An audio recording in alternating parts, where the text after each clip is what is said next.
மஇகா முன்னாள் தலைவர் டத்தோஸ்ரீ பழனிவேல் காலமானது தொடர்பாக மஇகா துணைத் தலைவரும் தாபா நாடாளுமன்ற உறுப்பினருமான டத்தோஸ்ரீ சரவணன் தனது ஆழ்ந்த இரங்கலை தெரிவித்தார்.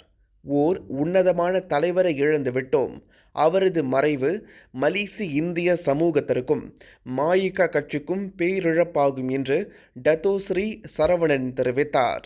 டத்தோஸ்ரீ பழனிவேல் தனது குறுகிய கால தலைமை காலத்திலேயே கட்சிக்குள் பல்வேறு மாற்றங்களை கொண்டு வந்தவர்.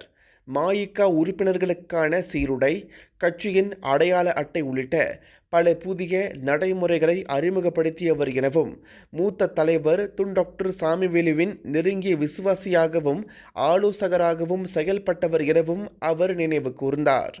மேலும் அமனா இக்தியார், சூர்யா கூட்டுறவு கழகம் போன்ற அமைப்புகளின் வழியாக மலேசிய இந்தியர்களின் பொருளாதார முன்னேற்றத்திற்கு அவர் செய்த பங்களிப்பு முக்கியத்துவம் வாய்ந்தது என்றும், அவரது தலைமையில் நீண்ட இடைவெளிக்கு பின்னர் மஇகா 2 முழு அமைச்சர்கள் பதவியில் இருந்ததையும் டத்தோஸ்ரீ சரவணன் நினைவூட்டினார்.